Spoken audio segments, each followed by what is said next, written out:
Every time I make a video about my all-time favorite DSLR, the Nikon D200, I get a lot of requests to try out its lesser-known cousin, the Pentax K10D. For those who might not know, the K10D shares the same legendary CCD sensor as the D200. So after looking online for some time, I found one for a reasonable price in what I thought was good condition and decided to pull the trigger. I was excited to finally find out what my favorite sensor would be like in an alternative body with unique and interesting features that set it apart from its Nikon rival. As you likely all know, I am a very dedicated Nikon shooter, and this is actually my first experience using a digital Pentax camera. Now, before we go any further, I want to say that we quickly discovered a major problem with this particular K10D, and after some research, it turned out that it was quite common.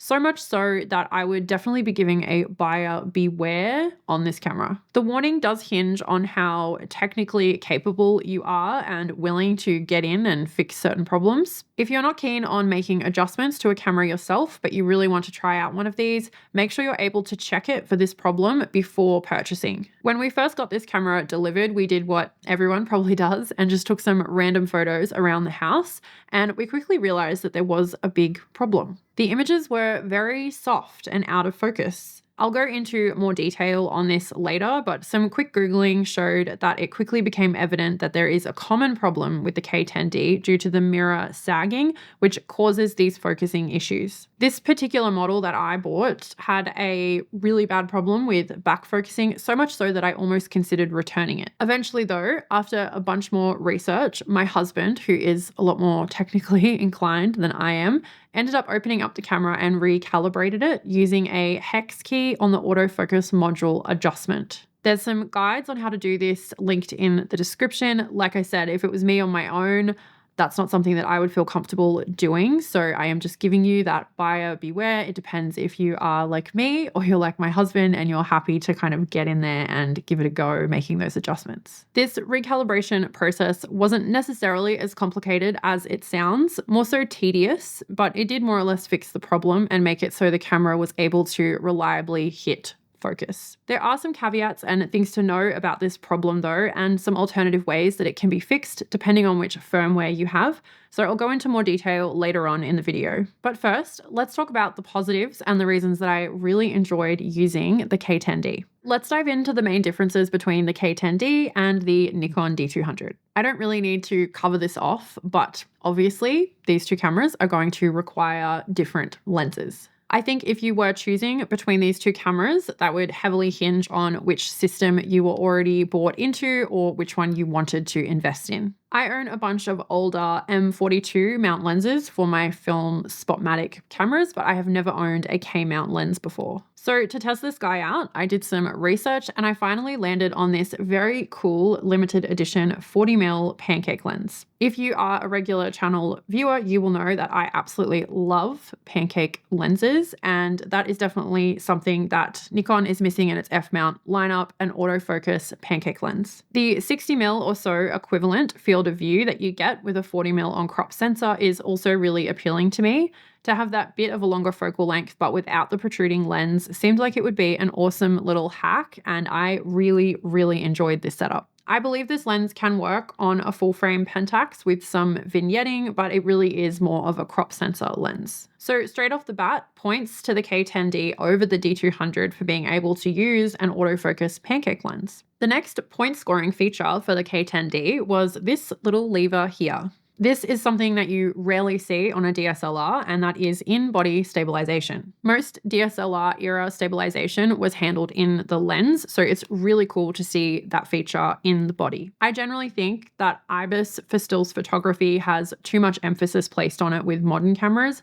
Obviously, there are certain situations where it's handy to have, and for video, it's essential, but with the crazy high ISOs you can get away with now on the latest gear, unless you're deliberately wanting to use slower shutter speeds for a visual effect, I think IBIS isn't as important as it's often made out to be. However, the sensor in this camera really only performs well up to 400 ISO, so having those extra, what is reported to be about 2 to 3 stops of stabilization means that I could drop the shutter down to something like 1/15 in a lower light situation and still get a usable image, making it just that little bit more versatile than the D200 in those types of situations, assuming you didn't have a stabilized lens on the D200 and the max aperture was the same. Let's look at the overall weight between these two. The bodies themselves have a significant difference in weight, with the K10D being about 790 grams with the battery and the D200 being about 920 grams. The closest lens I have in f-mount to the 40mm lens on the Pentax is one of my favorite lenses, the 35mm f2D. So as a comparison point, the K10D with the pancake lens weighs in at 900 grams,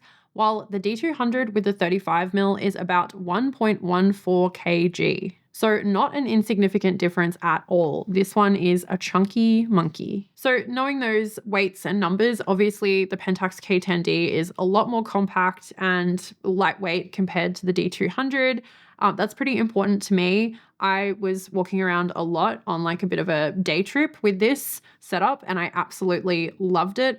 It's definitely something that I could see, having on me and not really noticing it. It was really easy to put in a bag and take out. So if those kind of things are important to you when you are looking at buying DSLRs, because that's probably the thing that puts me off the most is, I love the way this looks, but grabbing it out, lugging it around, it's pretty heavy. One other thing to consider is that the Pentax K10D takes an SD card, whereas the Nikon D200 takes compact flash cards. If you're looking for a manual lens experience, then the D200 wins here as it will couple with AI and AIS lenses. But the K10D, and I didn't actually test this because I don't have a manual K-mount lens, but from what I have researched, it requires stop-down metering to use older manual Pentax lenses. So that's another thing to keep in mind when deciding between these two. So I've taken some test shots with both cameras set to ISO 100 with the same exposure settings and white balance set to sunlight using the standard JPEG color profiles and RAWs so you guys can see a comparison.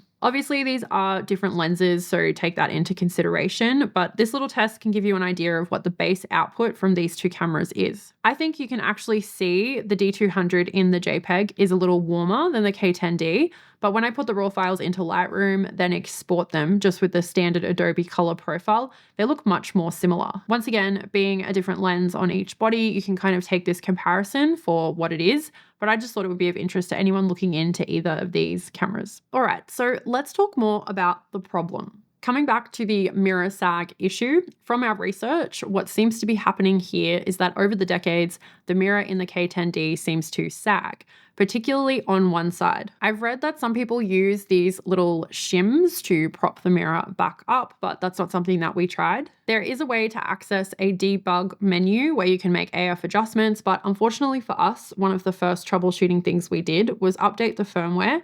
And when you update to the latest version they released, it actually no longer enables the ability to access the debug menu. It seems like if you have an older PC and the right software, you can make the software AF adjustments with the latest firmware, but this was just a bridge too far for us. As I said earlier, we ended up doing the physical adjustments internally, which after about an hour of tweaking and testing, did eventually dial the focus back in to be reasonably accurate. I will put links to all of this info below if you want to do further research. And if you guys know anything, please comment below and let me know. I am not a camera technician, I am a photographer. Once we finally got the K10D working, I thought it would be great to take it on a little day trip. The weather was beautiful, so we headed to Byron Bay, which is about an hour south of where we live. This is when I captured most of the images taken with the K10D that you are seeing in this video. I was really thankful when we got home to see that most of the images were reasonably in focus and it seemed like we had mostly fixed the issue.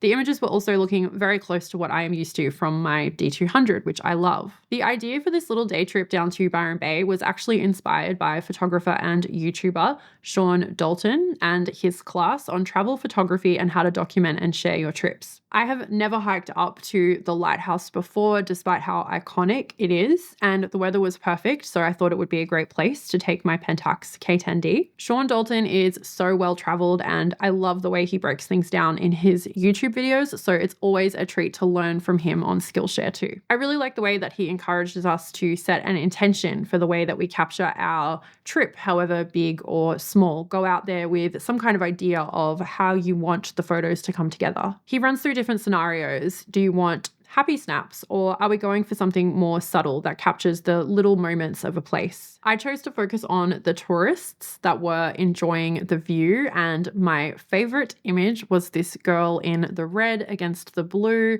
I was so happy that I got this shot because the colors from the K10D are just awesome. When I headed into the town, I opted for what Sean refers to as local charm. It's great to have some guidance for your photography before you head out the door, and I find Skillshare is a great jumping off point for this. Skillshare has classes taught by world-class creatives like professional illustrators, renowned graphic designers, and successful entrepreneurs.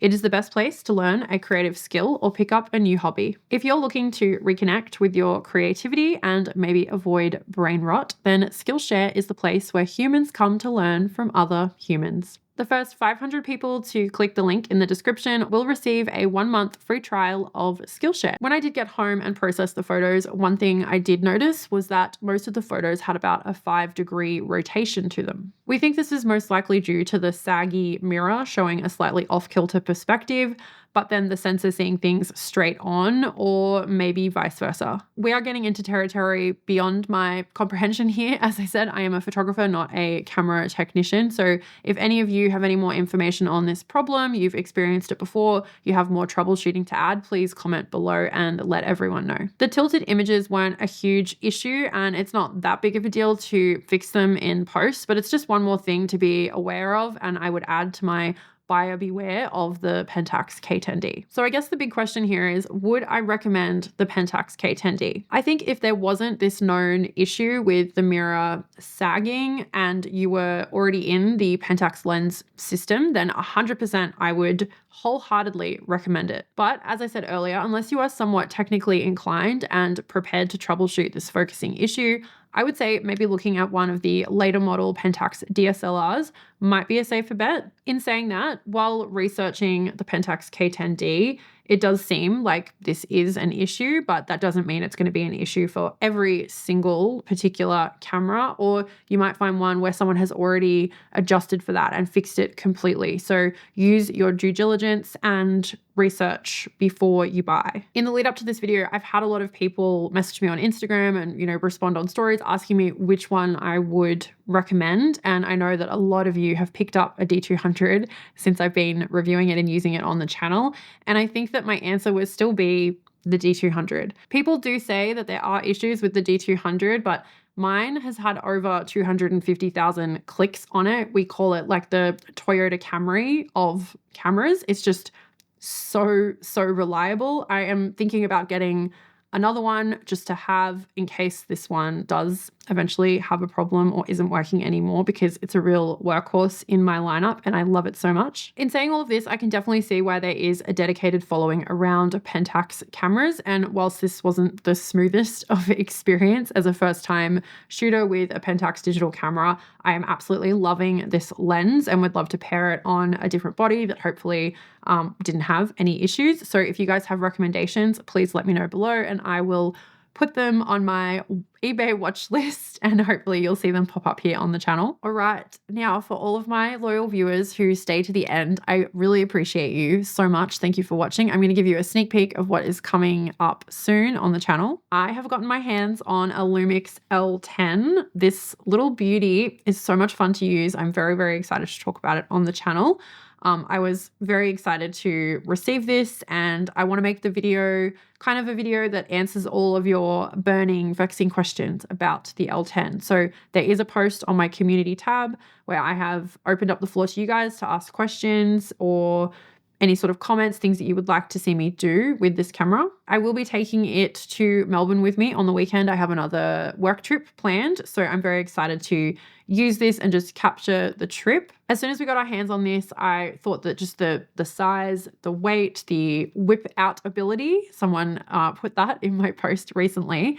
It's the perfect travel camera. So I'm really excited to take it around Melbourne City and just sort of journal the few days that I am there and then report back and let you guys know if it is suitable to use in this way. So keep an eye out for this coming up soon. If you have any questions, please pop them on the community post because I'll be going through there as I am scripting and getting that video together. But until next time, stay focused. Lux thinks I need a catchphrase for the end of the videos and he thinks stay focused is good. So maybe you can also let me know if you think that's good or not.